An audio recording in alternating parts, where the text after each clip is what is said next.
Hello everyone and welcome to part 4 of my Shinjuku Showdown review. And today we'll be covering my favorite section of the arc, Yuji's Awakening. As always, you can find the links to the other parts in the description and comment your favorite part of this arc. Now without further ado, let's begin.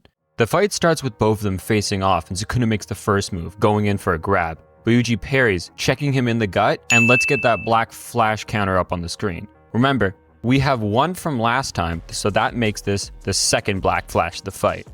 Attempting just to cover, Sukuna goes for a low with his upper right hand, but Yuji parries that, hitting number 3 off of it. Though Sukuna comes in again with his upper right this time, pushing Yuji off the level they're on, but Yuji grabs the column behind him and uses Cleave. This had people losing their minds. You see, we had foreshadowing about this way back in the first few chapters of the series, and then we got another piece of it when Yuji fought Sukuna in the Calling Games, where he left a cut on Sukuna's finger. But that also could be a hint to soul damaging power, so take your pick with that one. Anyways, how Yuji's shrine separates itself from Sukuna's is that when he grabs something to use Cleave on it, instead of leaving those line marks that Sukuna's does, it creates scissors showing where the cut will be made.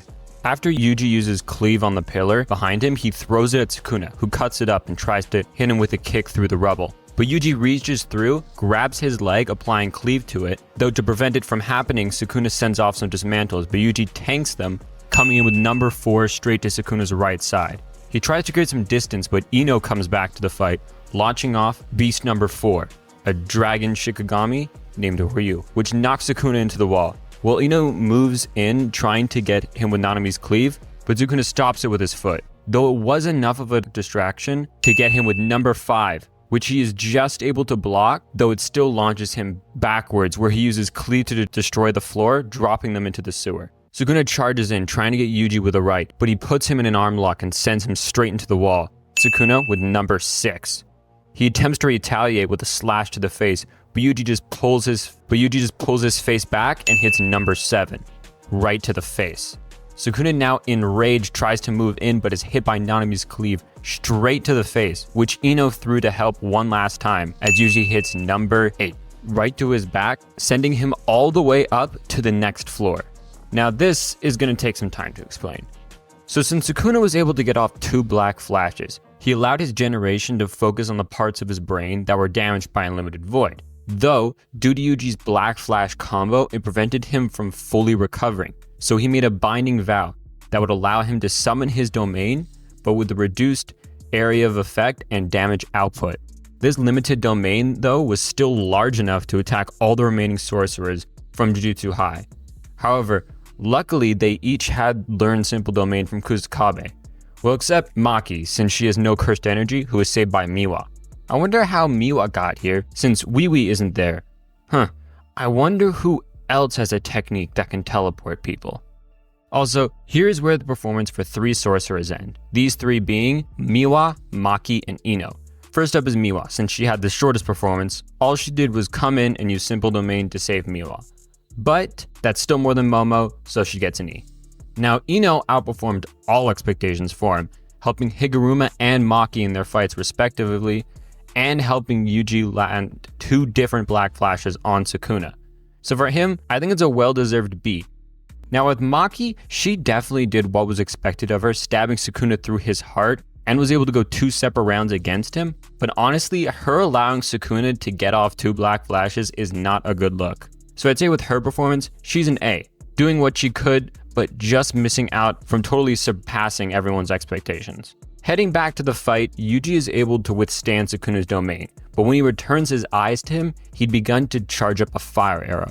Now how the fire arrow works is after Sukuna used his curse technique enough to warm up his Jujutsu, he's able to create the arrow. But due to the arrow's lack of range, he placed a binding vow on it, which if he fills the condition of not being outnumbered in his own domain, the arrow's range will be the entire domain itself. As he fired it off, it seemed to be the end of Yuji, but at the last moment, Choso comes in, expelling all the blood from his body to cover Yuji from the attack, but as a result, he takes the full force of the attack, turning to ash after he saved his little brother.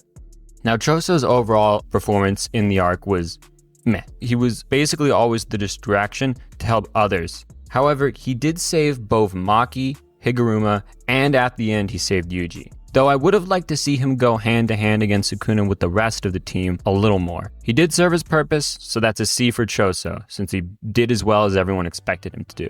Back to the fight as the smoke cleared, the only ones left on the battlefield were Sukuna and Yuji. But before Yuji's resolve could totally shatter against the King of Curses, someone else emerges from the smoke we haven't seen in over 100 chapters, with Todo making his grand return to the manga, helping Yuji rebuild his resolve by revealing he had used Boogie Woogie to swap with Mei's crows and bring them all to safety as the next round against Sukuna begins. But before the start of it, Todo reveals his new hand, a Viber Slap. This allows him to swap anything with cursed energy every time his new hand rattles, accumulating to 50 swaps a second. The fight starts with Todo swapping them around as Yuji goes low with a punch and Todo goes high with a kick to the jaw.